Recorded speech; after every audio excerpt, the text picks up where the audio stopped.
Former British Finance Minister denies crypto lobbying allegations. Tim Hakki last updated, February 9, 2024 at 19:05 GMT +22 min read. Britain's former Chancellor brokered a meeting between Treasury officials and Copper's CEO. The UK's former Chancellor of the Exchequer, Lord Philip Hammond, has denied allegations that he may have been illegally lobbying for crypto company Copper. Hammond currently chairs the Switzerland-based crypto firm. He has had the appointment since January last year after first serving as an advisor in August 2021, then as a senior advisor from October that year. Under British rules, Hammond had to solicit advice from the Advisory Committee on Business Appointments, Acoba, before taking on private sector jobs during the two-year window after his resignation as the UK Finance Minister in July 2019. Acoba also bans ministers from lobbying their former departments within that period. While Hammond's official capacities with Copper fall outside of this window, his actions that are currently under scrutiny fall within them. According to a report by the Financial Times, which made a Freedom of Information request, Hammond brokered a meeting between Copper CEO Dimitri Tokarev and UK Treasury officials in March 2021 after then Economic Secretary John Glenn told the civil servants the former Chancellor would act as an intermediary. Hammond told Glenn that Tokarev was incredibly impressed with the meeting. A week later, Hammond and then Economic Secretary John Glenn followed it up with a scheduled call.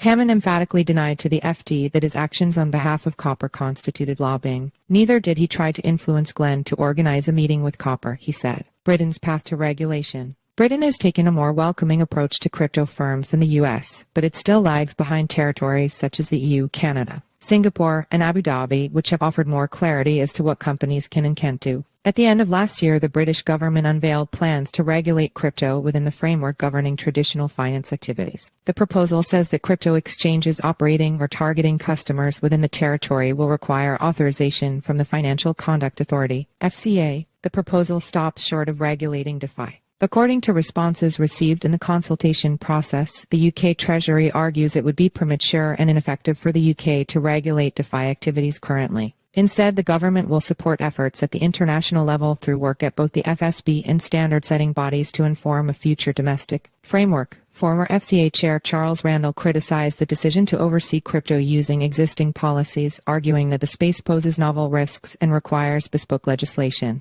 In January, Randall revealed that the FCA had been under political pressure to welcome crypto firms into the UK following a spate of enforcement actions in the US. Treasury has tentatively said it will introduce secondary legislation pertaining to crypto later this year. Follow us on Google News.